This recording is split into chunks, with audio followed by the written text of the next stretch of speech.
in order to. And as Rocco gave that description out earlier this year, taking advantage of today's technology, we actually interviewed. They put a public notice out for anybody who wanted to serve as a chairman. I think we had 39, 40 people that we interviewed, some personally, some remotely. The commission themselves, the four of us at the time, need to come up with a 3-1 or 4-0 vote in order to do that. And it was my understanding that the two Democrat members actually did not agree on anybody. There was about 4 people there I would have probably voted for. So not having a majority vote to elect any of the people we interviewed, it automatically went to the courts, and the courts, being the Supreme Court, selected Chairman Nordenberg, former Chancellor of Pitt. I could go into a couple details if you want, if you'll spare me a couple minutes here. The legislative process then, the commission's process then allows the chairman to hire some staff, which he did. He also hired a map specialist who is another professor from another university, which at time he said to us that this person would be there as a consultant to him, not being a map maker himself, but that should not take away the duties or our responsibility as the other 4 members. We then subsequently went through multiple public hearings, organizations like League of Women Voters, the Fair District people that have been all over the state pushing for some of their own ideas in redistricting processes, a lot on the congressional level as well as state. And some other different communities came and spoke before those hearings. I can't remember exactly how many we had, but we had a multitude of hearings, getting feedback, and the time eventually to put the pen to the paper. And historically, both parties would draft a map, and it was my understanding, and most of the, I think, the panels, that the chairman would, as in the past, kind of serve as an arbitrator. If there was discretion in certain areas that we couldn't agree on, the chairman would try to negotiate that through. Most of you know the topography, or probably should say the demographics of Pennsylvania, although topography comes into place. Historically, most of the rural areas tend to be more Republican, and the urban areas have more of a migration of Democrats. In the acute urban areas, such as Pittsburgh, Philly, Reading, Harrisburg, Lancaster to some extent, Scranton, and some of the other smaller cities, and even State College to some extent. That said, we as the majority party, Republican Party, have always tried to do our map drafting by the Constitution. The Constitution requires that the maps are compact, meaning that they're not erratic. You try to keep them condensed as much as possible, that you have contingent lines, that I can't represent Reedsville, jump over Derry Township and try to get the neighboring township because I think it's more advantageous to me. And in return, we try to minimize the splits. The Constitution actually says, thou shalt not split municipalities or townships or boroughs unless absolutely necessary.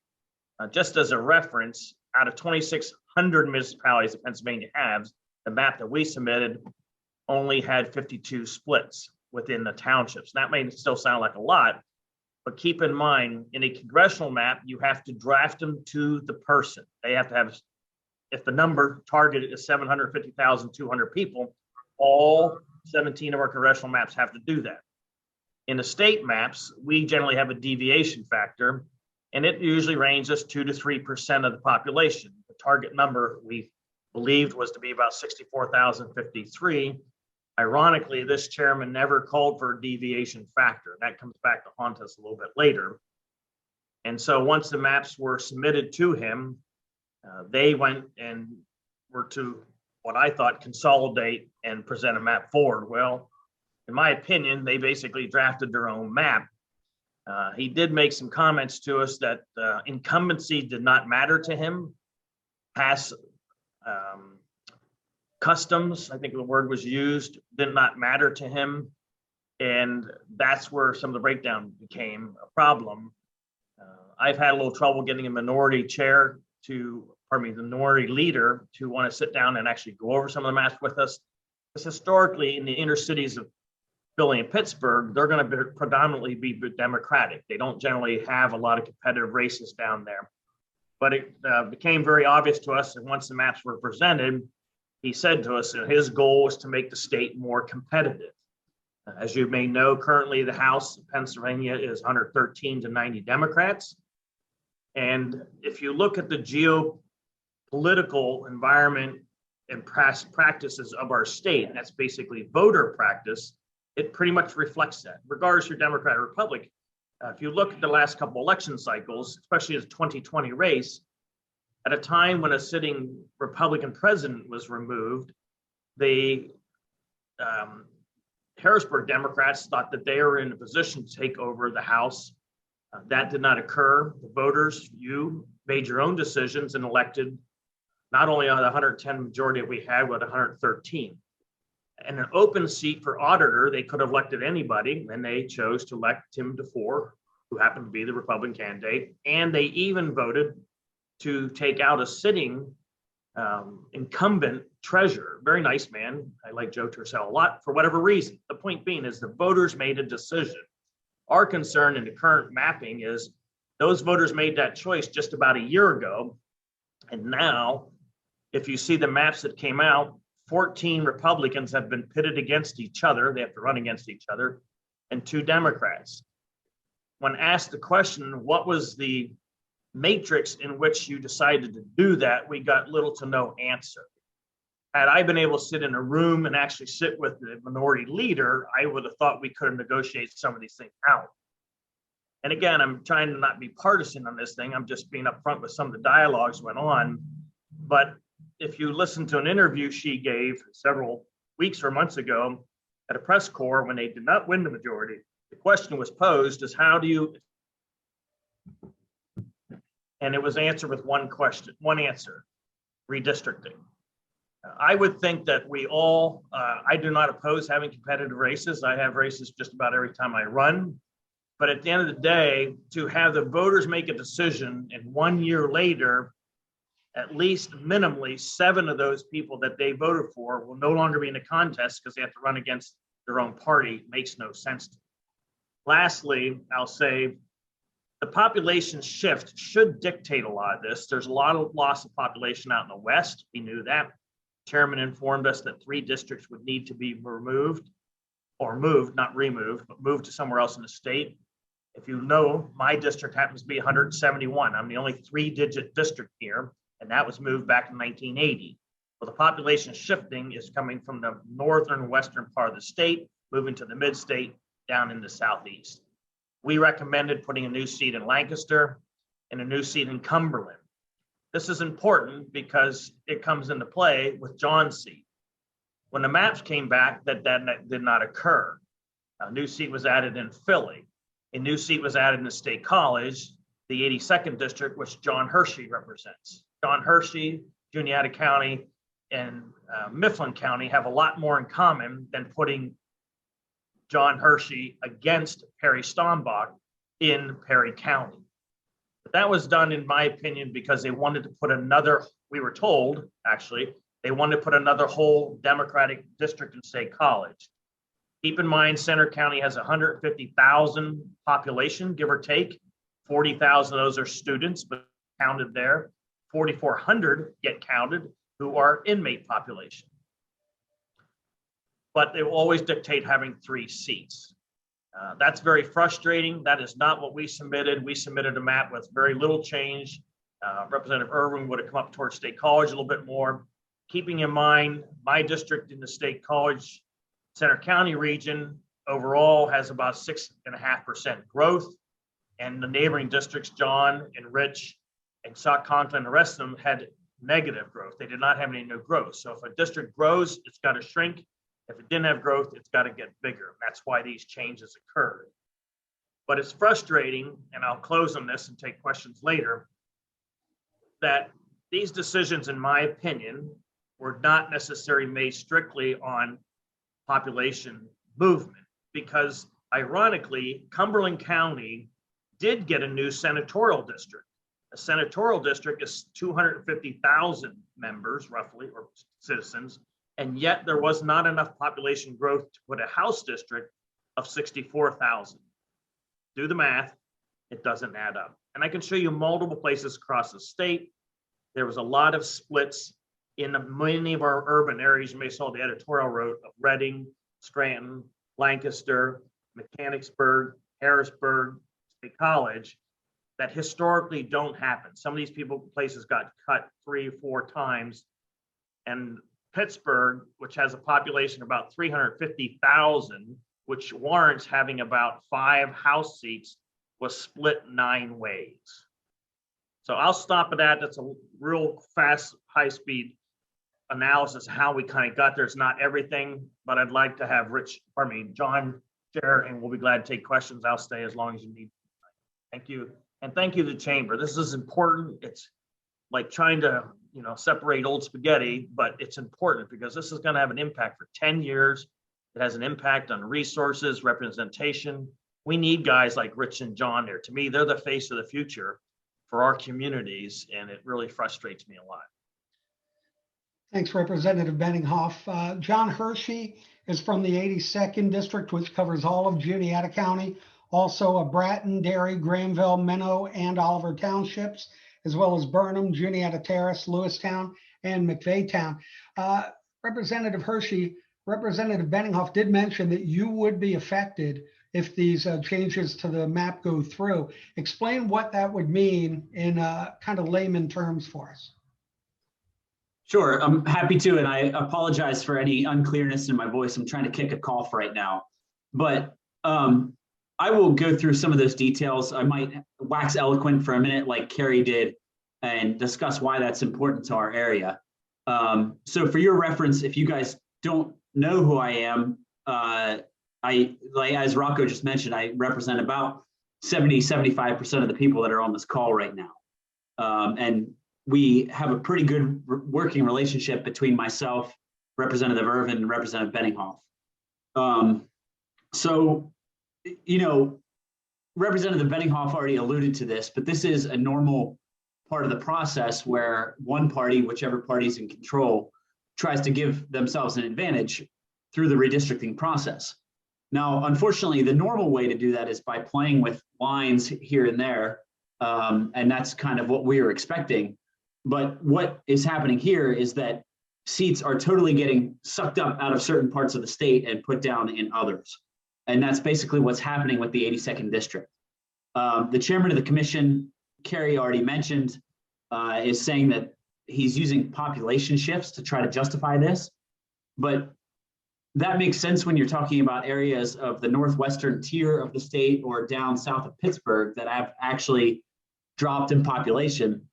But it doesn't make a lot of sense when you're talking about the Juniata Valley and how my entire district of 65,000 people has pretty much stayed stagnant, give or take maybe about 150 people, which is not a population shift that you've seen elsewhere in the state. So I think it's fair to say that Philadelphia should pick up a seat or two, but not that our area should lose a seat. So when Representative Benninghoff talked about representatives being pitted against one another, full disclosure, I am one of those. So they got rid of the 82nd District, where I currently represent, and they moved that to State College. And that, I personally believe, is a way of getting an extra Democrat in the legislature from State College. Now, I'm going to walk through what that does to this area and why I think that should matter to the people that are on this call. So essentially what's happening is with the 82nd District getting sucked up and put somewhere else, that is making all of the other districts around this area close in on us in the Juniata Valley. And you are losing a representative from the Juniata Valley. I fully believe that Representative Benninghoff and Representative Rowe, who is about to pick up parts of Mifflin and Juniata counties, care about our issues, but you are losing your representative that lives in the Juniata Valley. It's not to say that you will lose me. I can run for re-election in my half of Juniata County and Perry County and still keep my seat, but I am losing roughly 52,000 people of the current 65,000 that I represent.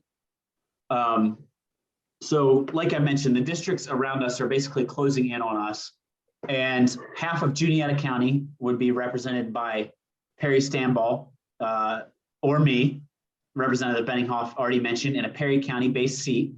So even if I were to win re-election, my main office would be based in New Bloomfield rather than Mifflintown and Lewistown. The other half of Juniata County would be represented by David Rowe, who is from Mifflinburg, and that's actually Union County. That's 2 counties away. So currently, Oakland Mills people, for example, have the ability to drive 3 or 4 miles to get to my district office, and that would turn into a 40 to 50 mile trek for what is a pretty big Amish population actually in that area, which doesn't make a lot of sense. And then Mifflin County would be split in half. And while it is already the case, and while I know a lot of people from Mifflin County would like to have their own legislator, this pretty much eliminates the chance of that ever happening, because you would have a legislator from Bellefonte, and you would have your other legislator from Mifflinburg, again, very far away from the Juniata Valley. And why that matters to us is essentially that we're losing representation with our area as its focus. Again, you might still keep me in the legislature, but my district would be centered around an area where 85% of its population would be in Perry County rather than here in Juniata County where I live. And I have a few examples of why that's important, Rocco, if you allow me to talk about them for a second. For example, oftentimes people in our position are able to help with state grants and things like that. And Kerry has done an excellent job with that, with the areas that he represents. And of course, I have only been as successful as I have been with getting some of these funding opportunities by virtue of Senator Corman being in the position that he's in. But when we're talking about things like in Oakland Mills sewer project that I was able to get some funding for in Fayette Township, they would be represented by somebody that lives 30 or 40 miles away rather than 10 in the same county. And I've done my best to try to split those in between our respective counties of interest. And we've been able to get grants for the industrial development boards in both counties, and for things like New Visions and the Academy.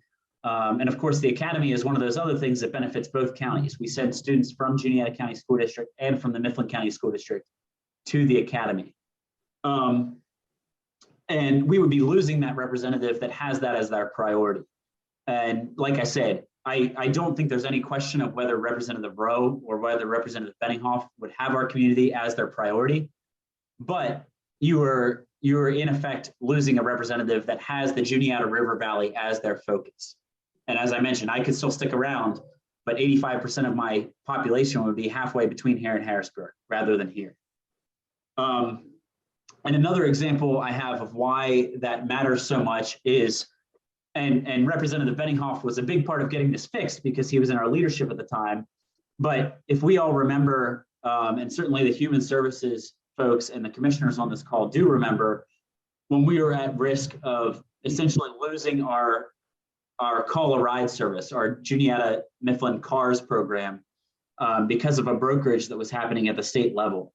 And the State Department of Human Services was proposing that we regionalize that, and we would have had a shared ride service for our Medicaid assisted population based out of State College, Harrisburg, or even Chambersburg.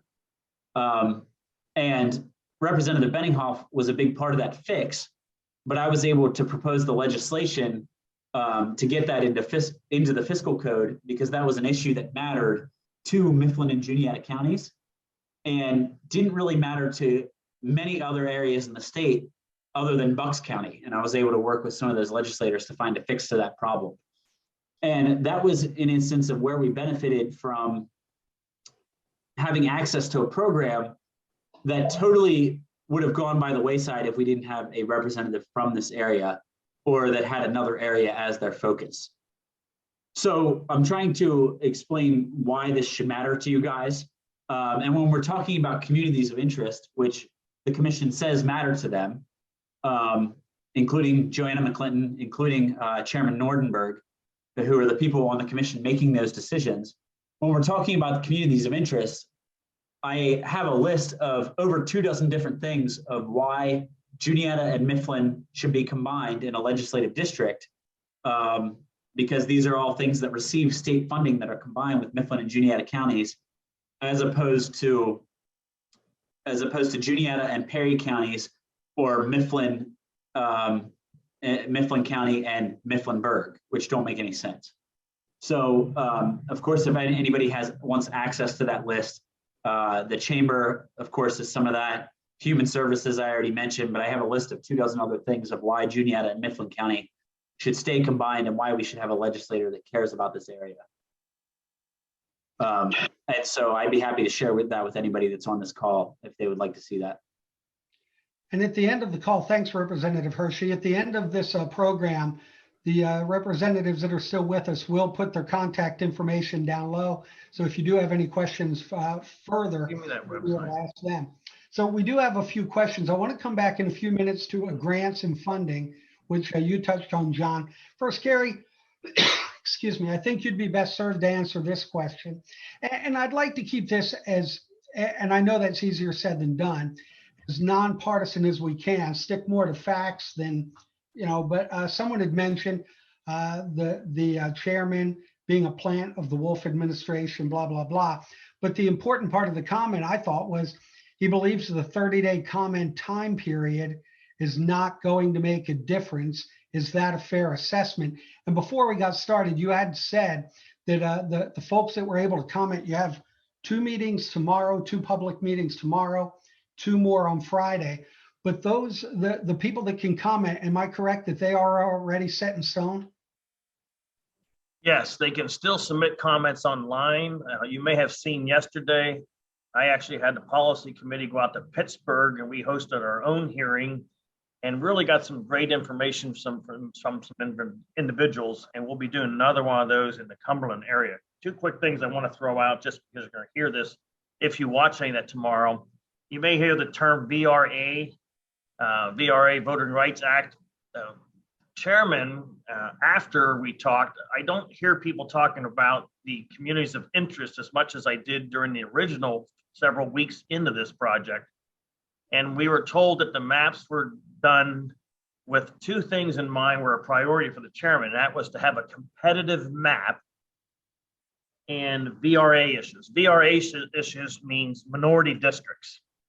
And in the VRA requirements, a minority district, to be a true minority district, has to be 50% plus 1 of a particular minority or a combination there of different minority populations. If you listen to the previous hearing several weeks ago, one of the things that came out was actually very interesting is while Pennsylvania's growth is not that great overall, we're still about 13 million people, give or take a little bit. The Hispanic population grew significantly, over 300,000 in the last 10 years. So they obviously are advocating for a district. But ironically, in this map, all but one, I think, of any Hispanic leaning districts actually went down in their proportionality. And that's important to know. If you're truly making districts that are supposed to be competitive, this map does not do that. There's a difference, and I'll close on that, of a map that is perceived to be competitive. And their idea was they wanted to narrow the gap between R's and D's seats, even though voter actions have shown otherwise. And you can argue that one way or another. But what the thing doesn't really do is it doesn't really make competitive districts. So if you talk to fair districts or some of these different organizations, they make people believe that a fair district is 50% Republican, 50% Democrat. That's not what happens in these. And a lot of them, they actually packed them. Some of them are a lot more Republican. Some of them are a lot more Democrat. I don't think there was an accident by pitting 2 strong Republican districts like John and Representative Stallenbach's together, because just by the pairing, you're eliminating some. So if anyone that watches it tomorrow, I'd caution you, when you hear that verbiage, there's a difference between a competitive map versus truly competitive districts. And I just want people to understand what the whole VRA issue is. Right, and Rocco, I have a quick comment here. Follow up for Representative Benninghoff. You mentioned the numbers about 13 million people still in Pennsylvania. I saw a story today or yesterday. The state actually lost about 25,000 people in the last year. Did the majority of those people seem to come from one district, or is that across the state? Do those numbers, just 25,000, does that make much of a difference in a state of 13 million? Well, one legislative district is 64,000, but I think to answer your question,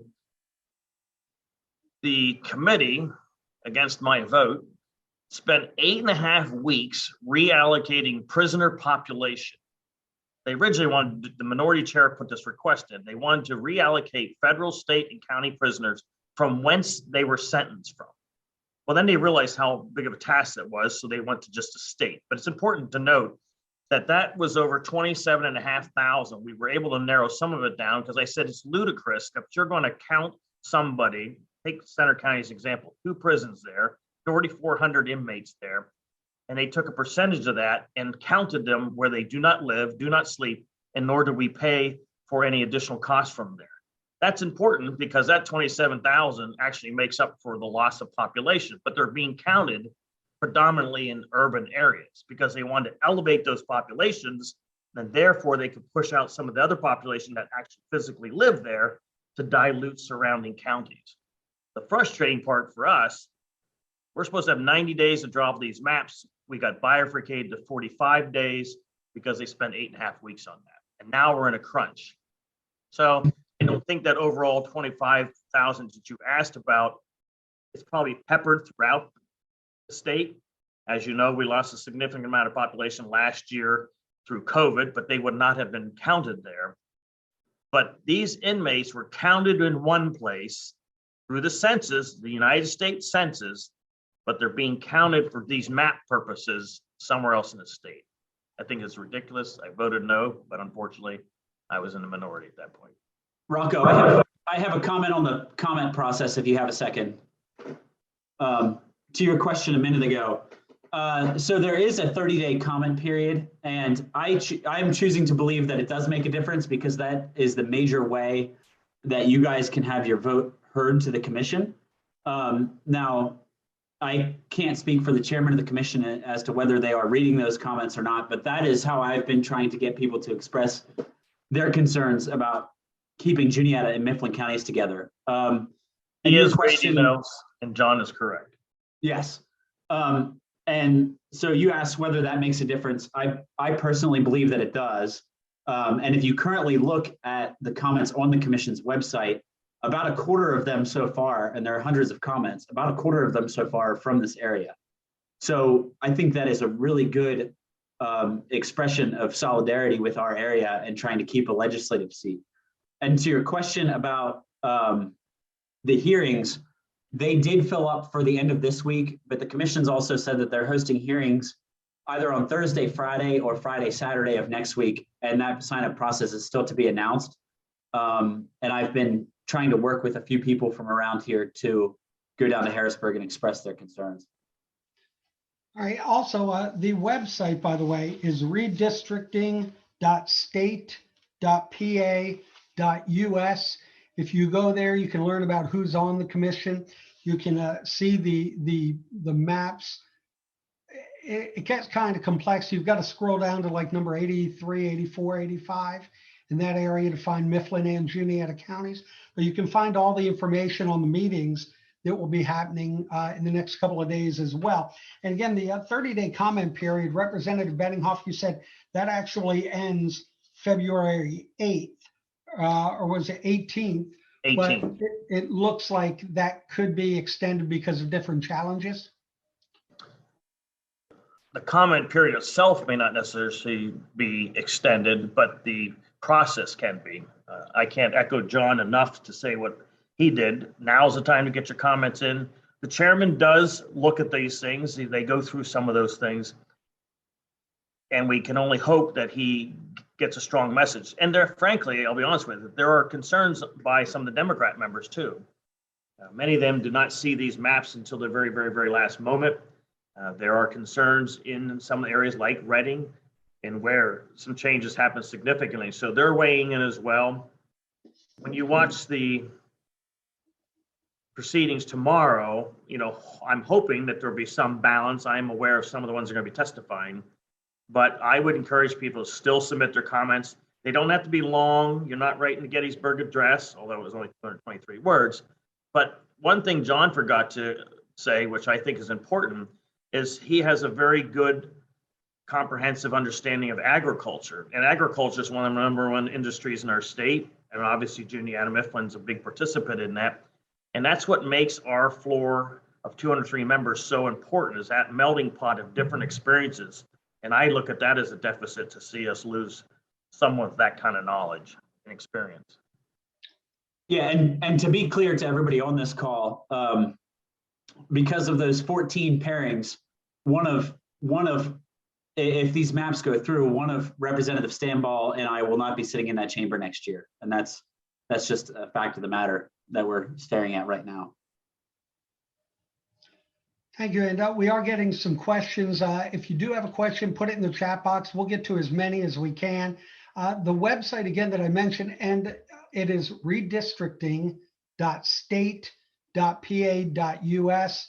I just entered that into the chat. Forgive me for any typos. I'm having a hard time seeing, but redistricting.state.pa.us. And is that the best place to go and leave comments, gentlemen? Yes, it is. And you can also write them a letter. But I believe that because we're pushing up close against this deadline, that leaving a comment online is probably the best way to do it. And to correct Kerry really quickly, I believe he actually accidentally misspoke and said that the deadline was February 18th. It's actually January 18th. So that's coming up pretty close for us. Okay. So John, let's talk a little bit about, someone had asked, as far as state funding, state grants, those kind of things, talk about the importance of having a representative that is from the area, knows the community, and what that could or may or may not mean as far as any funding or grants that we may see. Yeah, and I would be remiss to say that those things wouldn't matter to Representative Benninghoff or Representative Rowe or Representative Stanball from New Bloomfield. Of course they will. But in my position, I'm in a situation where I've grown up in these communities. I understand the need.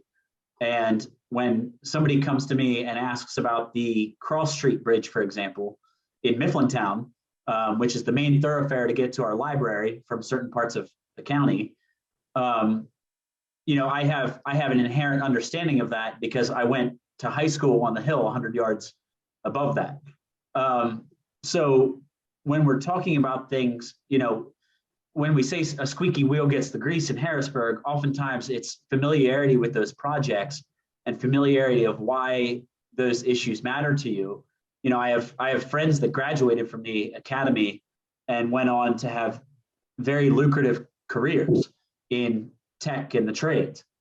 So I have a firsthand knowledge of how these things have benefited our area that have benefited from state funding.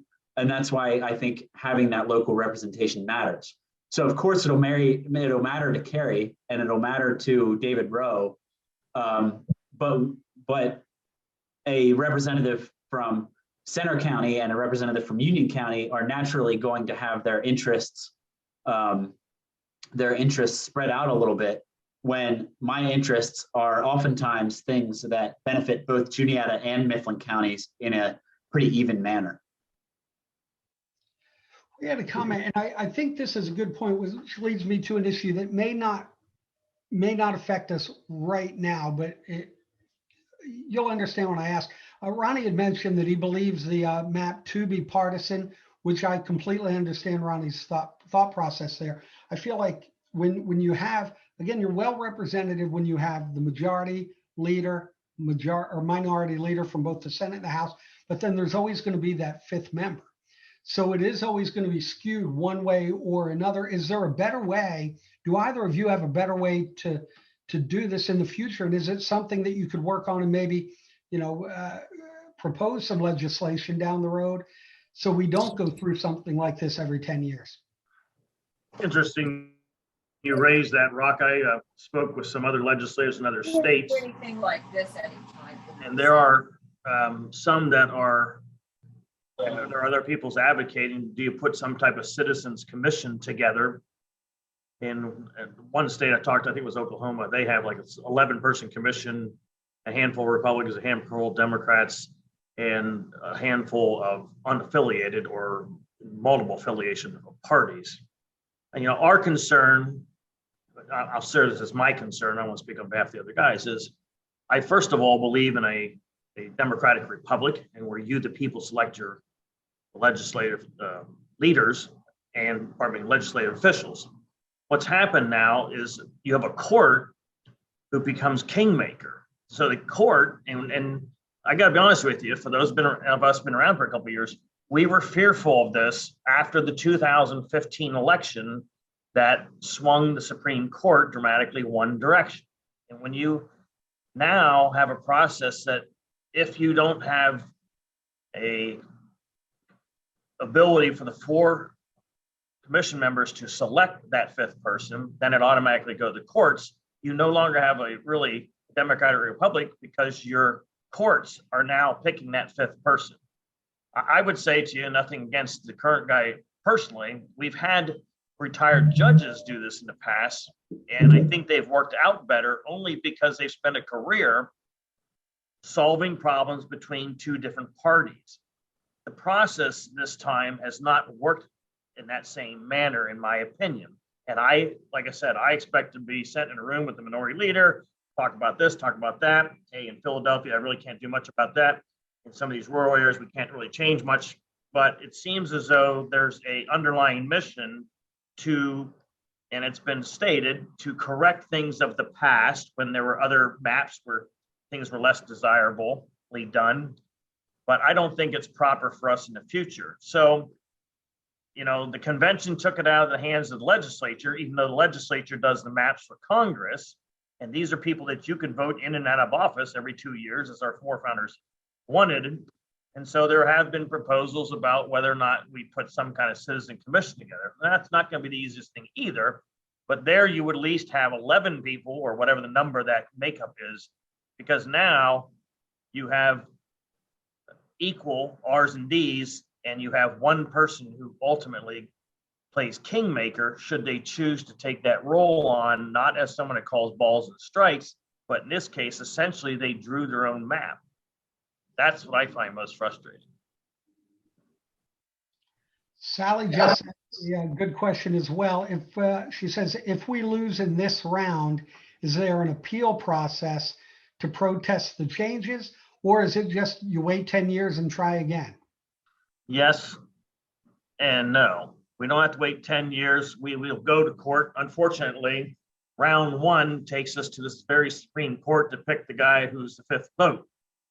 And if we don't learn anything else off this phone call, for anyone who thinks that non-presidential years are off elections, we are reaping the harvest of that. Second of all, if for some reason the results are not good in the Supreme Court, if there are reasons, you can appeal it to the federal court. I believe there are some VRA issues here, voter rights issues, that probably could get this kicked into the courts, as in the fact that, as I said, some of the Hispanic districts are actually less populated in their pluralities than they were prior to this map being drawn. And, somebody may file suit over that. John, one for you in just a moment about if you look at the chat box, John, I'll ask you that one in a moment, give you a second to think about that. Kevin Kodish asked, is there anywhere, and Kerry, this is probably best suited for you, is there anywhere people can view the other maps that were proposed by various people or bodies? Well, I'd love to see the opposite parties map, but I was not privy to that, and they were not privileged to ours. And frankly, I've offered to do that. I'd sit in a room. There are maps on the website that have been proposed by other organizations. Ironically, if you're paying attention to what's going on with the congressional maps, our committee, after having, I believe, 11 or 14 hearings across the Commonwealth, actually selected a citizen map. The map that we will be voting on next week was done by a woman named Amanda Holt. Some of you may know the name. She was actually involved in a lawsuit 10 years ago when it comes to redistricting. Bright woman, I've met her twice, but she did a pretty good job on that, and the committee selected to offer her as a map, pardon me. So there are other ones that people have submitted. The map that we submitted is not made public. They went to the chairman, and neither is the map that the Democrats submitted, and neither was I privileged to see those. I have reached out to the minority chair and would be more than glad to sit down with her, and see if we can wrestle this thing out ourselves to try to correct some of these inequities. Representative Hershey, question for you. Can you give a list of the items of specific constituent services that must change or be replaced with this redistricting and the cost associated with those changes or replacements? Yeah, I think the easiest way to think about that is not in terms of cost of taxpayer dollars, but in cost of loss of service to you, the constituents. So, and I already talked about the list that I have of 24 things that are combined between Juniata and Mifflin counties, whether we're talking volunteer fire and EMS or Social Security office or the Human Services office or the chamber or anything like that. And we are losing a representative who has his focus on that area. And I think that's huge to talk about. But the other thing I wanted to talk about in terms of cost of services to you is just the ease of access to people having access to their legislator. And the reason that matters to you is anybody can send Representative Benninghoff or I an email, and that's easy, or they can call their office and that's easy. But we also deal with a lot of people that need help with their LIHEAP applications. That's home heating assistance that the state pays for, or the property tax rent rebate program that is funded through gambling money to help people get money off their property taxes, or in the past year and a half because of shutdowns because of the pandemic, unemployment compensation. Because as we all know, labor and industry department has totally dropped the ball on getting people compensation to which they're due. And in a rural area like ours, by losing that, I'm not going to pretend that if Perry Stanball beats me in an election, that he won't keep the Mifflintown office open. He probably will, but it will be staffed less than it is currently. And because Representative Benninghoff is picking up all of Mifflin County, or most of it, by having both Reedsville and Lewistown, he will be closing one of those offices that currently exist for people to get to as well. And we're in a situation where I was talking to a small business owner in Oakland Mills just in the last week, where he and his neighbors will be represented by two different people, one based in New Bloomfield, one based in Mifflinburg, where he was able to go to Mifflintown for those services before. And he has talked to me about issues related to his small business that he has had with the Public Utility Commission that I was able to walk through and help him through that. And it was very easy for him to drive 5 miles and have that conversation with me because there was a lot of documentation that he had to show to me with the specific issue that he had. So I think that is very prescient of an issue when we're talking about loss of services, because again, a lot of people can pick up a cell phone, or they can dial into they can get into their internet to get a hold of us. But we are dealing with areas that might not have cell phone service.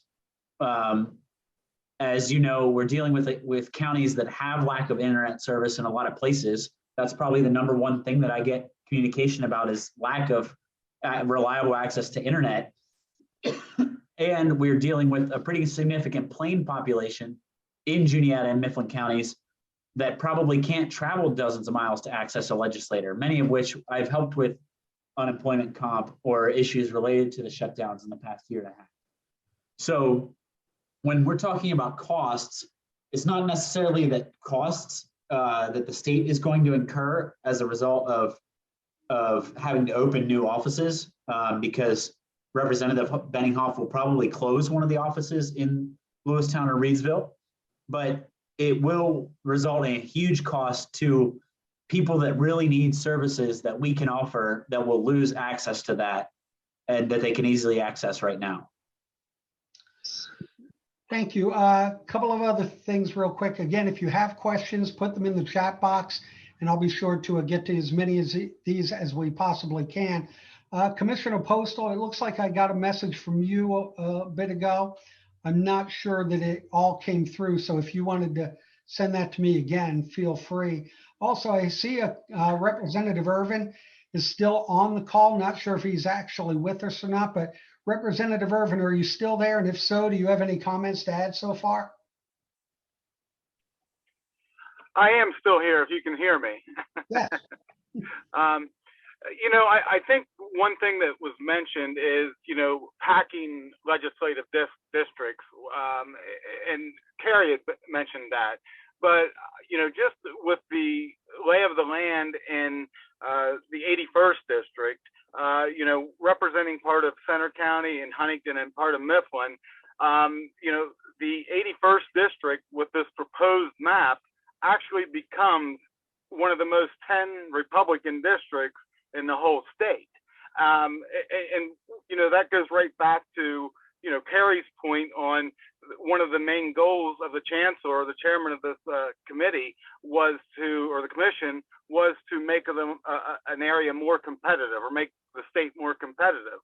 Well, that really, you know, goes to show that, you know, the same thing's happening whenever you do gerrymander districts.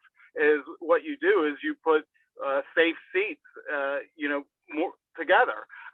So that's one of the problems. Like the part of Mifflin County that I currently represent is Wayne Township. It's actually a school district. I mean, that's Mount Union Area School District. So whenever that was actually divided out in the last redistricting process, that made a lot of sense, keeping that with them in the school district. And that's one thing that I think has really been thrown out the window with this map drawing is actually looking at, you know, boundaries, school district boundaries, county boundaries, and even, you know, your municipality boundaries whenever it comes to that. So I think whenever you're making comments to the Redistricting Commission or on the website, I think that's something that really needs to be alluded to by the people so that we can definitely get that message across to the chairman. So thank you, and I'll let you get on to some other questions now. Thank you. Thank you, Representative Irvin. Kerry, that leads to another question. Somebody had mentioned a bit ago that they have gone against the statement within the guidelines they established, quote, maintain the geographic and social cohesion of the communities, which you alluded to earlier.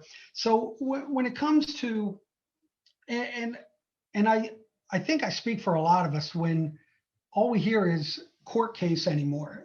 Everything is going to the courts. And as you talked about, then it becomes one person really making these decisions. So when it comes to when there, I don't know if that's an accurate quote or not. I'm not familiar with the way the Constitution reads to do the redistricting. But I guess my question is, how can a chairman then decide to make something more competitive? Are there not specific guidelines that a chairperson should be following as opposed to deciding what they would like to see, not like to see, et cetera? First of all, they probably had the highest deviation factor than we've seen in decades. And they have to do that in order to be able to make all the splits that they do. That's why I find the process kind of frustrating, because the Constitution is pretty succinct. And again, I'm not saying the map that we sent was perfect by any means. And did it still have a few more Republicans than what this map has? Yes. I asked questions like, what matrices did you use to make some of these decisions? Remember, we were told that the map maker they hired was to be a consultant, but ultimately it's pretty obvious they drew the map. If you look at some of the press comments subsequent to the maps being released and some of the pushback, and the chairman all admits that they drew their own maps. So to your question, yeah, it is frustrating that we could ultimately have the courts doing this, but the Constitution is pretty clear. Compact districts, contingent lines, do not split municipalities. It doesn't really speak to school districts, even though we emotionally like to keep those all together, but it's very distinct on the municipalities unless absolutely necessary. Well, absolutely necessary isn't justified by trying to get some political plurality that you want in one area or not. You know, we've raised the issue, and ironically, you might say, why are you raising the issue about the urban areas, Kerry? You're a Republican. Well, because I think wrong is wrong. If anyone watched the original vote, I actually stood up and held a copy of what the original gerrymander map, which, you know, if you know the whole story behind it, comes out, looks like a big lizard. Well, there's a map up in the Williamsport area that they drew that just looks like a fat salamander that's very gerrymandered. The goal was to not have people snaking around this district over another. To put it in a more example, out in the West, we have two guys like John who are now pitted against each other. They are 96 miles away. In the urban area of Philly, and I want to pick on Philly, but I could put 14 districts together and probably not travel a mile. So don't tell me as a chairman, when you drew the maps, that you had no interest or knowledge of incumbency, or you are one lucky son of a gun to be able to draw all those maps and not have one of those districts compete against each other. So to me, it's becoming self-diagnostic that there was an agenda here to try to make a map that was basically 102, 101. And why do I say that? Well, in the long run, it's not good for us as a state if you're going to chronically have turnover. You know, one of the things I said as one of the more senior members before the maps were drawn is we have to keep in mind, you hear the public, you hear people saying nationally, oh, the country's so divided. And we hear that on the state level, but frankly, we actually pass a lot of legislation bipartisan. But that said, I said we have to be very careful. We do not want to be costing ourselves more consternation by chronically turning things over. One of the biggest challenges we have, especially as a senior member, is we have so few members that have much institutional knowledge because they turn over. And I'm not against some turnover, but I don't know any other profession where most of us don't prioritize having a surgeon who's got some experiences. When you hire someone to work on your engine, you get the kid who just came out of boot camp, or you get the guy who's put 1,000 engines in. You get a roof repaired. But this chairman, unfortunately, has his own idea that chronic turnover is good. Well, you take away a lot of institutional knowledge, and I think John has hit on that several times, and a lot of parochial knowledge. And the last thing I would say to you, for those who haven't served in our offices, you know, I've been blessed with very good staff over the years. Some have been here a long time. A lot of our constituents come to really depend on them. They share personal stuff with them, financial problems, whatever else. And our people work very, very hard to try to get them help. And it takes time to trust those individuals. And the expense someone asked about, to be moving all these offices, having people go, it's going to be a nightmare. But I really worry about the quality of service people are going to get chronically turning things over, and the relationships that we've established, whether it's with the chamber, whether it's with the commissioners, or whatever else. You know, I like to believe the commissioners can pick up the phone and call me and say, hey, Kerry, I'm not representing anybody. Same thing with Rhonda. I joke her, she tries to be professional to me, but call me Kerry. And John, I think him and Rich feel the same way, that this is not right the way this is happening. It's not going to be helping the state. And we got a great state here that has a lot of possibilities. To go back, John, I know you're new to the political machine, but Kerry, now we go through this every 10 years. And again, just to recap for those that might have come in late, the commission has the Senate majority and minority leaders, the House majority and minority leaders. So you're evenly represented. And then there's a fifth person that I believe you mentioned. The four of you interview different people. You interview 30, 40, 50 people, and you have to agree, at least 3, possibly 4 of you have to agree. Now, when you have 2 Democrats and 2 Republicans in this day and age, I just don't know how that works. is this something that's going to happen every 10 years? Are we going to go through this? Did this happen 10 years ago? Is this just a fight that's going to be ongoing until we find a way to do it better? You actually raised a great question here, Rocco, because it's my belief, and I'm not trying to sound partisan by this, but it will come across partisan. I don't think there's any interest in us agreeing on any of the people we interviewed because they knew the fallback position was to go to the courts. 15, when we lost the courts, we said, this is going to be a problem at redistricting.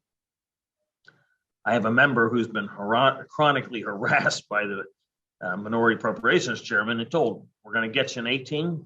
If we don't get you in 18, we're going to get you in 20. And the trifecta value factor is, if we don't get you in 20, we're going to get you through redistricting. So to your question, I say, yes, this is going to become a problem, because if the fallback is always to go to the courts, one, I think it takes out what most of us like to believe is why we live in our country of a representative government. And I'm okay with two-party system, and I don't care if people join other parties, but at the end of the day, the voter's voice should be the one that has the power in it. And as I used the example earlier, for those who weren't listening, guys like John and all of us, we were selected a year ago in the previous election, a little bit over a year, but 2020 election. As John said, a minimum of 7 of them will not be here next year at this time, not because of anything they did, but because one person decided to draw maps that pits them against each other. There's 3 other contests in where 6 members are pitted, 3 Republicans and 3 Democrats. The only problem is they're heavily skewed to one party.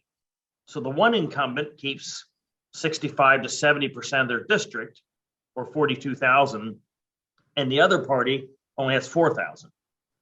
If you do the math, they're basically going to be skewing about 11 districts. Right now, the plurality is 113 to 10. I believe that natural voter behavior should dictate this. And we've seen it for those that were around during the infamous pay raise. What happened? The public said, that was stupid. We don't like that. And they threw out 35 of our members or more, biggest turnover we had in a long time. They threw out a sitting Supreme Court judge.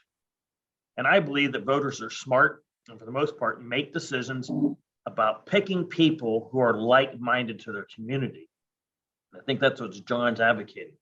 So I'm open, and my staff and I are looking at other options that will not do anything about this time, but about looking at legislative changes to change this process, because I'm concerned that if we always default to the courts, where's the voter's voice? You could say, yes, the voters elect the judges, but we elect the Supremes. They're there for a long time before you get to make any changes. Great question. We had a comment earlier, Commissioner Kodish from Mifflin County, and I thought this was worth reading because we've talked about a lot of, there can be a lot of partisanship in politics, but I thought this was worth reading. He says, Kevin Kodish says, we currently have strong representation and we need to battle to keep it. The Mifflin and Juniata County Commissioners have sent a communication to Chairman Nordenberg regarding our situation. All 6 commissioners, meaning the 3 in each county, are in full support of Representative Hershey and the maintenance of our local districts. So there is complete bipartisan support. Mifflin and Juniata counties work together on many, many fronts, and changing these legislative districts will be severely detrimental to us. So just seeing the word bipartisanship always makes me smile. I like saying that. So Commissioner Kodish, we appreciate that. And I know Commissioner Postal is here as well. And I apologize if I miss anyone else. We still have time for a few questions. Rocco, I would just echo that because, while my brain knows that Kevin is a Democrat, but that's never been an issue, whether we're at the farm show or whatever we're doing. I actually thought he was going to beat me up because he knew I'm an old dumb wrestler and can't play basketball, but he spared me on that one. But at the end of the day, in our rural communities like this, it's about getting things done for the right reason. And the politics has never been an issue for us. John, a question, we'll direct this to you. You touched on this before, but just to go over it again, because this is, well, the redistricting, we certainly wish you all well. we care about what it means to us, not necessarily the politicians. And I hope you understand what I mean when I say that. So will the changing the size, meaning population of the districts, affect the state funding that we receive to support many of our human service and healthcare, both physical and mental? John, if you'd go over that again just a little bit for us.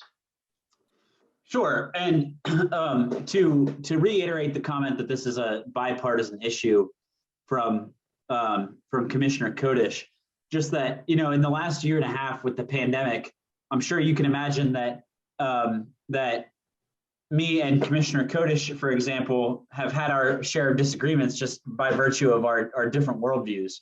But we are all agreeing from a bipartisan basis that it would be detrimental to our rural area to lose this seat. And so when you're talking about funding for issues, again, what you're losing is not necessarily the funding. So for Juniata County School District being split, Juniata County School District is still going to get the same amount of funding from the state that they did before. Human Services is a population and Medicaid-based funding, but what you're losing is a what you're losing is a representative that has not a working knowledge of those issues and how they affect your rural area. So while the funding might still work out for Human Services, for example, what you would lose is a representative who has that working knowledge of that CARS program and why it can't be brokered from a regional level.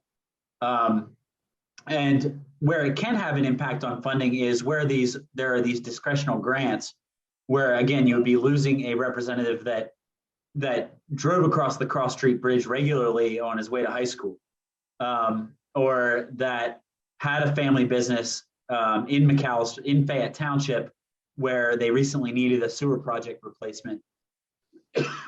And I had working knowledge of what they were working with in that community. So while it might not have a funding issue for the institutional things that are funded by the state that have a formula that they're funded by, like your school district, like your human service department, you would lose your representative that has a working knowledge related to those issues, and then you would lose a representative that has a close tie to those discretional grants that we can advocate for in Harrisburg. Again, also, we mentioned the website earlier this evening. If you scroll up in the chat box, you'll be able to find it. I believe Emily put a direct link to it. If you go to redistricting.state.pa.us, you can learn where to comment. You can find the redistricting plan. If you can learn about the different folks on the commission, the maps, it's all right there. Again, that's redistricting.state.pa.us. You can go and check all that out online. And again, 2 of the public meetings tomorrow, I believe you said, Kerry, and they are tomorrow at 3 to 5 and 6 to 8 tomorrow, 9 to 11 and 1 to 3 on Friday.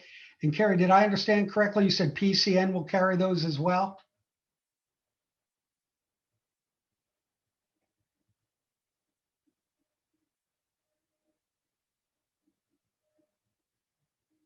Excuse me, we're experiencing technical difficulty due to my age.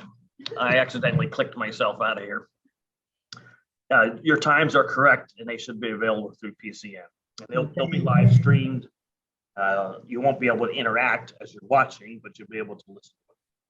And if you don't get PCN or you don't have a TV available, again, you go to that website and you should be able to see the Zoom meeting that way as well. Correct. Potentially, without the caring individuals who represent us currently, we will lose so much. Lisa said that.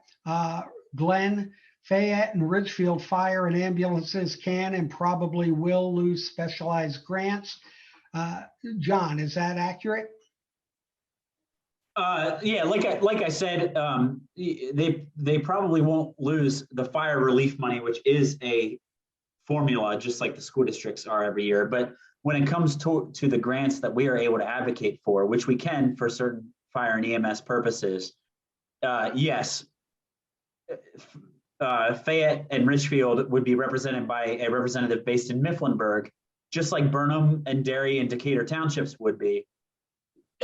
And they would lose a representative that is based in that area. So the point I'm trying to make is, even if I come back next year, my district would be centered in New Bloomfield rather than the Juniata Valley like it is currently. Again, if anybody has any further questions, you can put them down in the chat box. Representative Irvin's still here. Thought we'd check in with you one more time, see if there was anything you did want to add from what you've heard recently.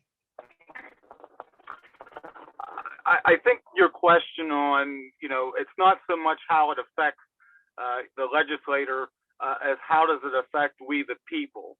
And, right back to the point that I made the last time I spoke concerning, turning red districts redder or blue districts bluer, that leads to a lot of gridlock, I think. And we see some of that in Washington, D.C., just like sometimes you see that in the state, where you have if you have less competitive districts, then you have more individuals that are completely on the right side of an issue and more that are on the left side of the issue, and less that are in the middle that are willing to compromise.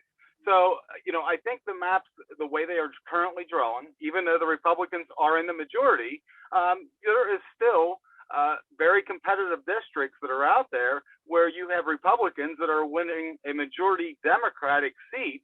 And, they have to either put up some cup votes or they have to completely, compromise in the middle in order for us to get anything done in Harrisburg. And that's sort of like sometimes where you see some of the gridlock in Washington, D.C., because you have too many extreme rights and too many extreme lefts. So I guess that's the point I wanted to really get across. Whenever you have a map that is completely drawn by one party or one side, you're going to have some issues whenever it comes to making any kind of compromise when moving forward or good government at the legislative level. So I think that's, what I was thinking whenever you asked the question, how does that affect us as the voters and the residents of Mifflin and Juniata County. Thank you very much. I know you have some things going on there. We appreciate you hanging in as long as you did tonight, Representative Irvin. Someone had just asked, great event, but can we do anything more than comment online? How can we stop this? Is there really anything at this point, Kerry, or is it strictly in the hands of the five of you?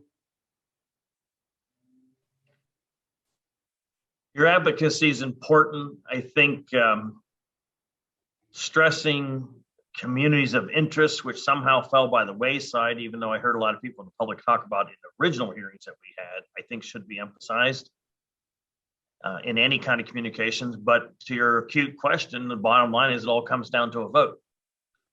Anyone that watched the last vote that we had several weeks ago when the maps first come out, one of the things I did do is I asked the chairman to consider splitting the vote because we were voting on both on the House maps and the Senate maps.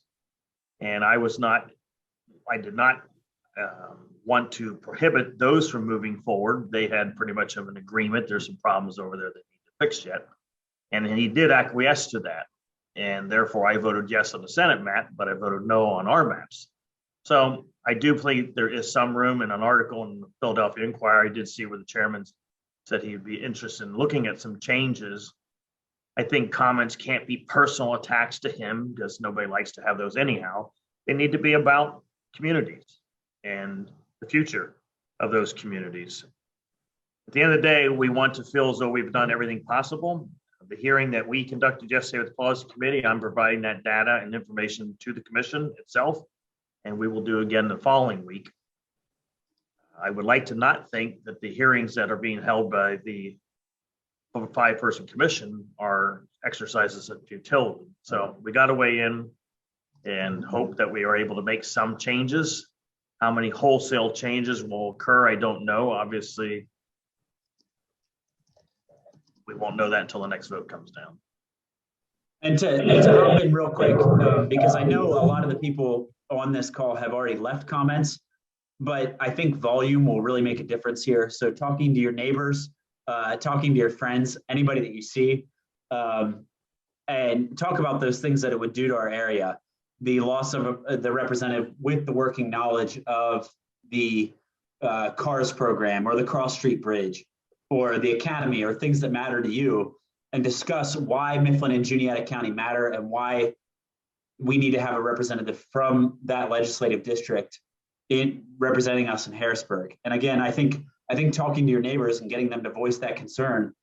I already mentioned that probably a quarter of the comments in there of hundreds are from the Juniata Valley so far. And I really think volume can make a difference here. Tanya had said, please provide the information on the hearings tomorrow. So for anyone that's not able to watch online or on PCN tomorrow, is that website the best place to find that information, or do you suggest somewhere else? The website's probably the best and will probably be kept up to date the fastest. And again, that's redistricting. I want to make sure I get it right. Redistricting.state.pa.us. And if you scroll up the chat box a good bit, you'll be able to find a direct link to that site. Bookmark it. And again, there are public meetings tomorrow and Friday, 2 hours early, or 2 hours from 3 to 5 tomorrow. Then again, 6 till 8 on Friday, 9 to 11, and from 1 till 3. Just looking over, I think we got most of the questions. Unless anybody has a final question or comment, we may be able to start wrapping things up. Representative Irvin, Benninghoff, Hershey, anyone have anything else that they'd like to add before we call it a night? I just wanted to say thank you to Rhonda and to you, Rocco, for putting this together, give us an opportunity. As much as we've kind of zoomed our lives away for the last 2 years, it does allow us to communicate with a lot of people a little more quickly, and it does make a difference. And their voices are important, and I take this very serious. And I don't want to lose any of our guys, obviously, but at the end of the day, it's about whether or not you'll have good representation and be able to feel comfortable approaching those who you elect to lead you, and ultimately who makes that decision. So thanks for the forum. We appreciate it, and we'll keep putting the pressure on until we run out of time to do it. The only other thing, if any of you representatives would want to put an email in the chat where maybe they could reach out if they had further questions, that would be great if you feel comfortable doing that. Yeah, I will drop that in a second here after my quick closing comment. And I'll leave a link to get a hold of me, and then my staff member Renee Fry was also on this call, and I'll leave that because sometimes she responds to her emails a little bit better than I do. But the thing I just wanted to close with is when we're talking about communities of interest, we obviously are one in Mifflin and Juniata counties. And again, even if you are a person that believes that population shifts should affect how districts are drawn, and so maybe Philadelphia should pick up a seat or two, this is an area that stayed stagnant and we should have kept our seat. And that is what you want to emphasize to the commission, that Mifflin and Juniata County should stay together in a legislative area. But I wanted to thank you guys for holding this meeting, and thank you for bringing our voices together, because I think that this is a bipartisan issue that can be addressed. And I will drop my email here in a second. So thank you guys. Thank you, Representative Hershey. Rhonda, we did get a question early on. We saw that this was being recorded. Someone wanted to know if they'll be able to find this online later on. Yes, I did just answer that in the chat box. As long as I can successfully retrieve it, it will be on the Facebook page of the chamber, which is the Juniata River Valley Chamber of Commerce Facebook page. Okay. Well, it looks like we got to all the questions. I apologize if we missed any. The eyesight's not what it used to be, but I think we did get to all of them there. I appreciate Representative Irvin, Representative Benninghoff, Representative Hershey. It's always good seeing you, John and Kerry and Rich. It was nice getting to speak with you a little bit. Rhonda, thanks for taking care of this, getting it all put together. And we thank everybody for tuning in tonight too. Hopefully things will shake out in our favor. And again, reach out. You'll have the emails for the representatives all in the chat box for any further questions. Thanks, Rhonda. Thank you. Good night, everyone. Thank you for attending. Good night. All right, take care, everybody. Right. Thank you, Rhonda.